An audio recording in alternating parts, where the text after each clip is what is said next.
Hello everyone, welcome in today's video. So in today's video, we're going to talk about Go. So of recent, I released Grit and everyone loved it. Most people inboxed me and they loved the framework. The fact that it gets you most of the things done in the shortest possible time. Everyone was excited. It has a lot of nice features and everyone was excited. There was one problem though that came through and everyone was like, so Grit does a lot of nice things, but when I go into Go, I do not know or I don't understand Golang. So it prompted me to go in the documentation and I add the part for prerequisites. So the things you need to know before you dive into Go. And I think all programming languages should be like that. Like Laravel, you need to know how much PHP do I need to go into Laravel.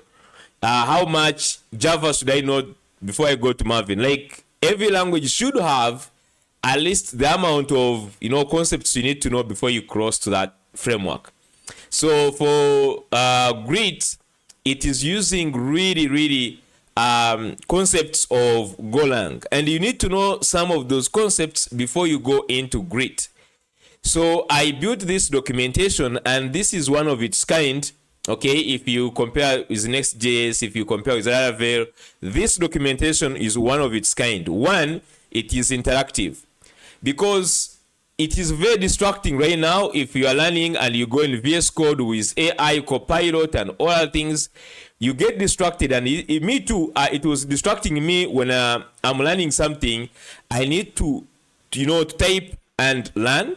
So what I did, I added for you a playground. So all the assignments for each concept we cover, it has an exercise. And you can open that exercise in the playground. And you can just do everything in the browser. You don't need to go to VS Code to get distracted. You simply do everything just right there. And this is what you are going to use, okay?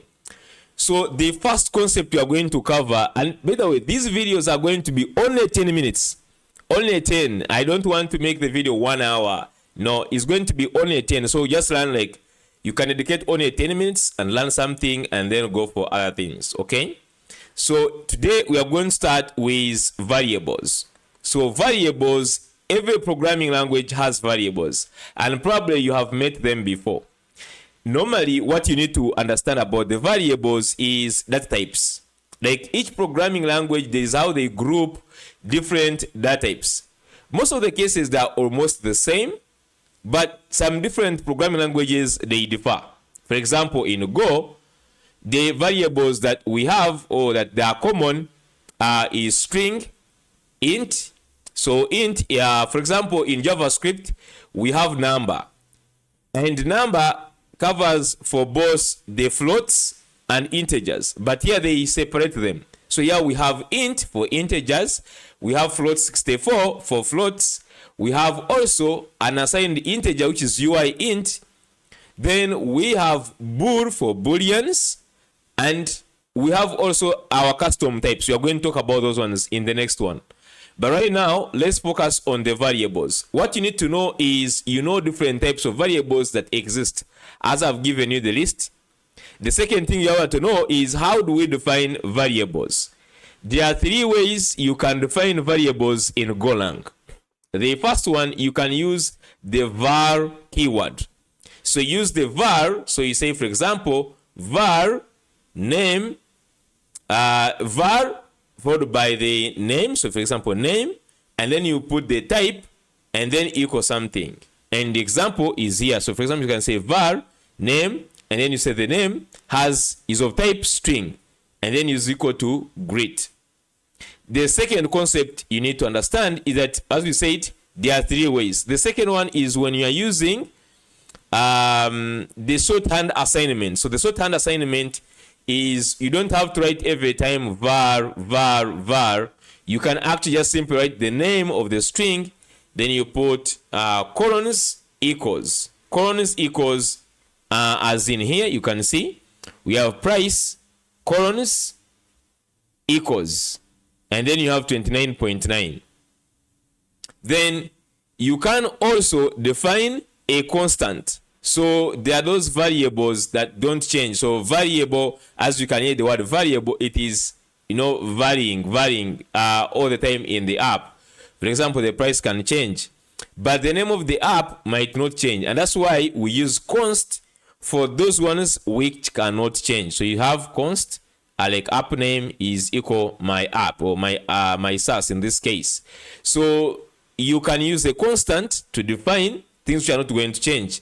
Things which are changing, we use the shorthand assignment or the var. The next thing you need to do, or you need to learn it, you can also define multiple keywords, or you can define multiple variables in a single statement. And this is how you do it. So let's right now check on our playground. How does the playground and how do you use it? So if you just come here, for example, on try this, okay, you see that it has the exercise, print your name and the current year using fmt print, and it has this try it, and it has see solution. If you want see solution, you click on the solution, but I always first actually give it a try to do it on your own. So as you have seen on the variables, there's another thing you have to understand on when we are concatenating or when you try to print out. So this is like the console. So in the console in JavaScript, normally we use the backticks to concatenate. We use the backticks. Here we simply format the string, okay, using the fmt package. So there is a package which is for formatting outputs, and it's called fmt. This fmt package gives us a lot of things, okay. It gives us two important functions that you should remember: the fprint line, fmt print line, fmt printf, and fmt print s. Now the one that we want to run understand right now, the most common one is going to be printf, okay, or like print in a formatted format, and then you give it the format. So the example here is, I'm just going to give you, there is a list of the format specifiers. So for example, go fmt printf and fmt sprintf. Use format verbs to control how values are printed. You will use these constantly when logging, building strings, debugging, and other things. So to use it, for example, if you say %s, it means string. Small d for integer, a for float, and all this. So you need, if it is possible, write this table. This you're going to be using it all the time, okay? So what I just want you to show you right now is this exercise here. Okay, so you can see we have a few minutes, like about 2 minutes to write this. So let me just try this here. So in the challenge, we have the challenge here. They say print your name and the current year. So create a string variable name with your name. So I'm just going to come here and say name, and I'm just going to use the shorthand assignment. So like this. And the second one, create an int variable for year. So you can just say, for example, year, and then just do this, and they say 2026. Then they say use format print to print high. So they want us to print this. Okay, so I'm just going to copy it, and I will use the fmt package fmt.print f.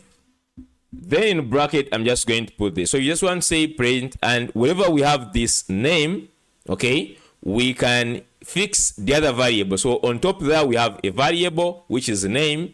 So we can just actually fix it there. So you can say fix I am, and then here, instead, you simply put %s, since what you want to put, this is a string. And then it's a year, and then here this year is an integer, and integers we use d. So I'm just going to say %d, like this. Okay, and then down here I have to pass the actual values. So for the first one, the s, so which is the name, and then comma the year, like this. So let's go ahead here and run this, and you can see, hi, I am Muki JB, and it's 2026. Okay, you can just go ahead and do this this bonus, but it's right now 10 minutes, and I'm just going to see you in the next video. Thank you so much.